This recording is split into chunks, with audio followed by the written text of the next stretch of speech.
Hello दोस्तों, मेरा नाम है मुख्तार। स्वागत है आप सभी का इंटेलेक्टिव जर्नी में। दोस्त, आज हम बात करने जा रहे हैं कि how to concentrate on your studies. आप किस तरीका से आप अपना स्टडीज में कंसंट्रेट दे पाओगे, आज इसके बारे में बात करने जा रहा हूं। So my dear friend, are you really facing troubles to concentrate on your studies? क्या आपको पढ़ाई करने में आपको बोर लगता है? क्या आपको पढ़ाई करने में आपको स्लीपी फील होता है? क्या आपको जो सब्जेक्ट पढ़ने में आपको अच्छा नहीं लगता?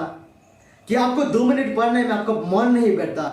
सो दोस्त, डोंट वरी, हर किसी के साथ भी यही प्रॉब्लम होता है। अच्छे से अच्छा स्टूडेंट के साथ भी यही प्रॉब्लम होता है। आपको सिर्फ क्या करना, आपका स्टडी पैटर्न को चेंज करना और डिस्ट्रैक्शन से दूर रखना, यही है।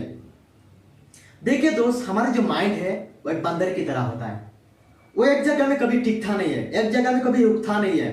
कभी इधर, कभी उधर, कभी यहाँ, कभी वहां, हमेशा एक जगह से दूसरा जगह इधर उधर होता ही रहता है। सब कुछ सोचिए कि आप पढ़ाई में बैठ गए तो आपको कभी व्यक्ति विशेष का आपको याद आने लगता है। सपोज आपके हाथ में बुक है तो आपको याद आने लगता है आपके गर्लफ्रेंड बॉयफ्रेंड का। आपको याद आने लगता है कि नया मोबाइल खरीदने का। आपको याद आने लगता है कि फ्रेंड के साथ बाहर घूमने का, मजा लेने का। आपको याद आने लगता है कि बाहर का जो साउंड है उसका याद आने लग जाता है। आपको याद आने लगता है कि घर में खाना जो है, खाना के बारे में आपको याद आने लगता है। आपको याद आने लगता है कि घर में कोई टीवी का दूर से साउंड देके आपको सुन रहा है। तो ये सब चीजों की वजह से कभी भी आप अपना स्टडीज में कॉन्सेंट्रेट दे नहीं पाते हो। सो दोस्त, ये बहुत सारे लोगों के पास यही दिक्कत होता है। सो दोस्त, उसी टाइम पे आपको क्या करना, आपको हमेशा मीन्स लो बीट्स वाले इंस्ट्रूमेंटल म्यूजिक को सुनना। ताकि क्या होता है कि आप जब लो बीट्स वाले इंस्ट्रूमेंटल म्यूजिक को सुनोगे तो आपका जो माइंड है पूरा उस म्यूजिक की तरफ चला जाएगा और आप पढ़ाई में लगोगे तो क्या होगा, उसी टाइम पे आपका माइंड दो ही जगह में रहेगा। एक इंस्ट्रूमेंट का म्यूजिक की तरफ, और दूसरा होगा कि आपका पढ़ाई में। दो ही जगह में आपका ब्रेन का कॉन्सेंट्रेशन रहेगा। जब आपका ब्रेन का कंसंट्रेशन हजारों में था, हजारों थॉट्स आ रहे थे, तो उसी टाइम पे आपका जो माइंड का जो थॉट्स है वो अभी दो ही जगह में आपका कंसंट्रेशन में हो रहा है। जब दो जगह में कंसंट्रेशन हो रहा है तो आप अच्छी तरह से आप पढ़ाई में आप ध्यान लगा सकते हो। आप पढ़ते जाओ, स्लोली आपका कंसंट्रेशन आ जाएगा। बट बेवजह बहुत सारे लोग ये काम करते हैं कि पढ़ाई करने के साथ साथ वो म्यूजिक के बिना वो गाना डाल देते हैं। और इस गाने में क्या होता है, फीलिंग्स होता है, इमोशन होता है। और फीलिंग्स और इमोशन के बाद हम दूसरा अगला वीडियो बताएंगे, क्योंकि इस वीडियो बहुत लॉन्ग में जाएगा, इसलिए हम लोग शॉर्ट किया है इस वीडियो को। तो फीलिंग्स और इमोशन हमारा माइंड को बहुत ज्यादा प्ले रोल करता है। जब ना सोचिए कि आप पढ़ाई कर रहे हो, और स्टूडेंट, बहुत सारे स्टूडेंट ये करता है, पढ़ाई कर रहा है, कोई मैथ्स कर रहा है, कोई और कुछ कर रहा है, तो उसी टाइम पे वो शीला की जवानी का गान लगा देते हैं। नहीं तो कोई लगा देता है आज ब्लू है पानी पानी पानी। सो दोस्त, क्या होता है, ये सब चीजों में, ये सब गाने में क्या फीलिंग्स है। इस फीलिंग्स के वजह से इमोशन है। जब फीलिंग्स और इमोशन आ जाता है ना, तो उसी टाइम पे आप कुछ भी पढ़ाई कर रहे हो ना, तो पढ़ाई में ध्यान नहीं लगेगा, आपको उस इमोशन में आपका ध्यान चला जाएगा, आपका पूरा एनर्जी उसी साइड में चला जाएगा। तो हमेशा जब आप पढ़ते हो ना, तो उसी टाइम पे कोशिश कीजिए कि लो बीट्स वाले इंस्ट्रूमेंटल म्यूजिक आप सुने, और आप गाना नहीं सुनना, लो बीट्स वाले इंस्ट्रूमेंटल म्यूजिक को सुनना और अपना ध्यान अपना पढ़ाई में लगाना। तो इसी तरीका से आप अपना कॉन्सेंट्रेशन एक जगह में आप रख सकते हो। और यह भी आता है कि हम पढ़ाई कर रहे हैं, पढ़ाई करने के बाद आपको अपना माइंड को, अगर आप हाफ एन आवर पढ़ लिया, अगर आपने 1 आवर पढ़ लिया, पढ़ने के बाद आप अपना ब्रेन को 5 मिनट्स या 10 मिनट्स का आपको ब्रेक देना।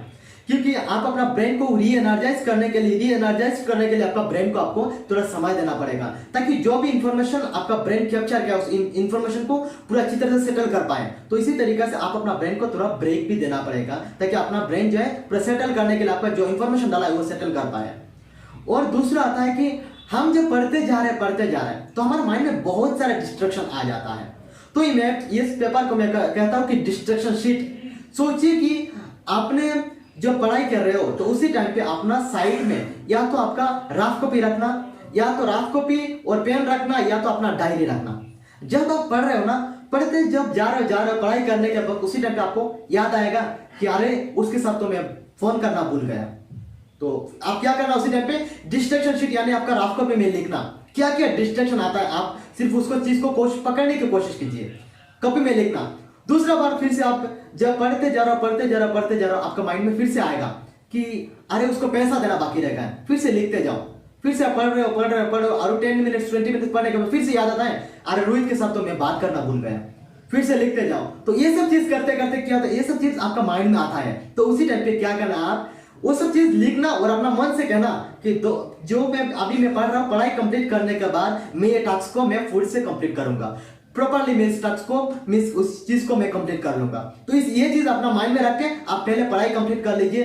पढ़ाई कंप्लीट करने के बाद वो जो टास्क आपने लिखा है एक एक करके कंप्लीट करिए। उसके बाद देखिए कि आपका ब्रेन जो है ना वो फ्री हो जाएगा और ये तो टॉर्च नहीं आएगा। और इसी तरीका से ना जब आप 1 दिन 2 दिन 3 दिन आप प्रैक्टिस करने लगोगे ना, तो उसी टाइम ऑटोमेटिकली आपका माइंड जो है ना, आपका थॉट्स जो है ना उसको आना बंद कर देगा। क्योंकि इसलिए मैं पहले भी कह चुका हूं कि हमारा जो माइंड है या तो सबसे बड़ा चौथिया है या तो सबसे बड़ा फ्रेंड है। क्योंकि अभी देखिए आपने अपना माइंड का थॉट्स को अपने पकड़ना स्टार्ट कर दिया। जब ना आपने अपना माइंड का थॉट्स को पकड़ना स्टार्ट कर दिया ना, तो दोस्त सोचिए कि आप जो चीज चाहोगे उसी चीज आपको आ जाएगा। तो आपने क्या किया, अपना माइंड का थॉट्स को अपना पकड़ना स्टार्ट कर दिया। इसलिए क्या करेगा, आपका 2 दिन 3 दिन आप जब लिखना स्टार्ट कर देगा ना, वो थॉट्स आना बंद हो जाएगा। क्योंकि आपने पकड़ना स्टार्ट कर दिया। क्योंकि अपना जो माइंड है ना वो अपने आप से चोरी कर रहा है। आपने जब पकड़ना स्टार्ट कर दिया तो और नहीं आएगा। तो आप कोशिश करके देखिए, 2-3 दिन आप प्रैक्टिस करके देखिए दोस्त, ये चीज आपका भी ठीक हो जाएगा। और देखिए दोस्त, हम लोग में से बहुत सारे स्टूडेंट पढ़ाई भी करते हैं, बट ये टेक्स्ट बुक का जो पढ़ना हो ना, पढ़ना जो अच्छा ही नहीं लगता है। मीन्स कल शायद सार कुछ पढ़ाएंगे, कल का कुछ नया चैप्टर स्टार्ट करेंगे, तो बुक खुलना ये बोरिंग फील होता है। तो उसी टाइम पे क्या करना, पहले कल जो सपोज कल आपका कोई नया चैप्टर स्टार्ट हो रहा है, तो आज का दिन क्या करना, आप उसी के रिलेटेड 3-4 वीडियोस देखना। देखने के बाद आपका माइंड में ज्यादा परेशानी नहीं डालना है, आपका 3-4 वीडियोस देखने के बाद कल फिर से जाना है।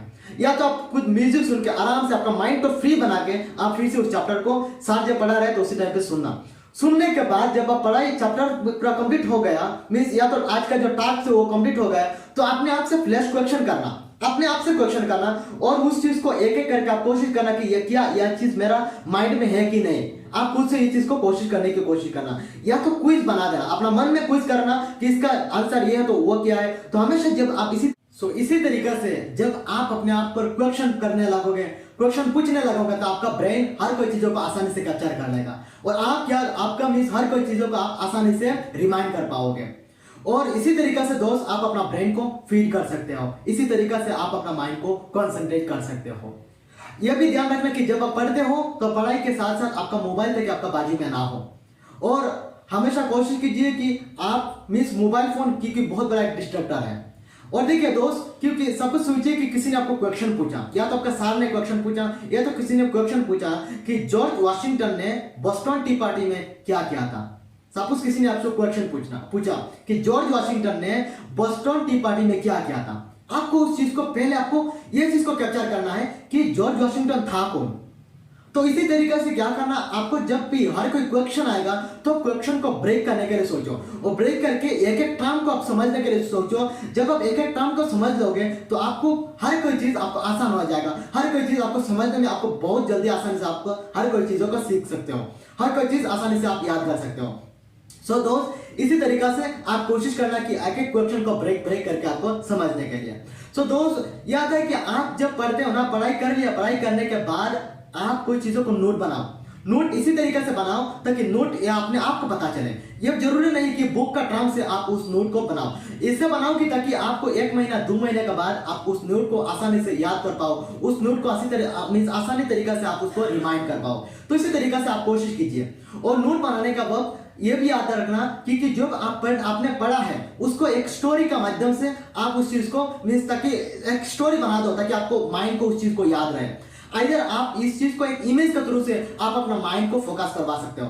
हमेशा क्या होता है, हमारा जो माइंड है इमेज में ही सोचता है। अगर इसी तरीके से आप अपना करने लगोगे ना, तो आपको हर कोई चीज आपको रिमाइंड होने लगेगा। आप हमेशा कोशिश कीजिए कि उस चीजों को जो भी आपने पढ़ा है, कोई भी चैप्टर आपने पढ़ा है, उसको एक स्टोरी बना दो या तो एक इमेज बना दो ताकि इस इमेज में आपको पता चले कि आपका माइंड हमेशा अगर इमेज और स्टोरी जल्दी से कैप्चर कर लेता है। तो इसी तरीके से कोशिश कीजिए अपने माइंड को फोकस बनाने के लिए, इसी तरीके से कोशिश कीजिए अपने माइंड को कंसंट्रेट करने के लिए। सो दोस्त, अगर इसी तरीके से आप करने लगोगे ना, आपका हर कोई चीजों को आप जल्दी से आसानी से सीख पाओगे, हर कोई चीजों का आप जल्दी से ध्यान आ जाएगा। सो दोस्त, आज का वीडियो इतना तक ही है। चलिए दोस्त, ये भी हम फिर से रिमाइंड करते हैं कि ये जो है, पहला है कि आपको जब भी आपको कंसंट्रेशन आपका माइंड में नहीं आ रहा है तो उसी को क्या करना है, आप पीसफुल जगह में जाके एक लो बीट्स इंस्ट्रूमेंटल वाला म्यूजिक सुनिए और पढ़ना में बैठ जाइए। दूसरा है कि आपको जब भी मीन्स डिस्ट्रैक्शन शीट आप यूटिलाइज करिए जब भी आपको कोई भी डिस्ट्रैक्शन आता है। तीसरा होता है कि आप अपना चीज को नोट्स बनाइए। चौथा है कि अपना सेलफोन कभी बाजू में नहीं रखना। पांचवा है कि आप हमेशा इमेज में और स्टोरी बना के आप कोई भी चीजों को जब पढ़े हो उस चीज को रिमाइंड करने की कोशिश करो। सो दोस्त इसी तरीके से चलिए मिलते हैं अगला वीडियो में। तब तक के लिए दोस्त जय हिंद, वंदे मातरम। अगर आप नए पुराने हो तो वीडियो को लाइक एंड शेयर कीजिए और नए हो तो चैनल को सब्सक्राइब कीजिए।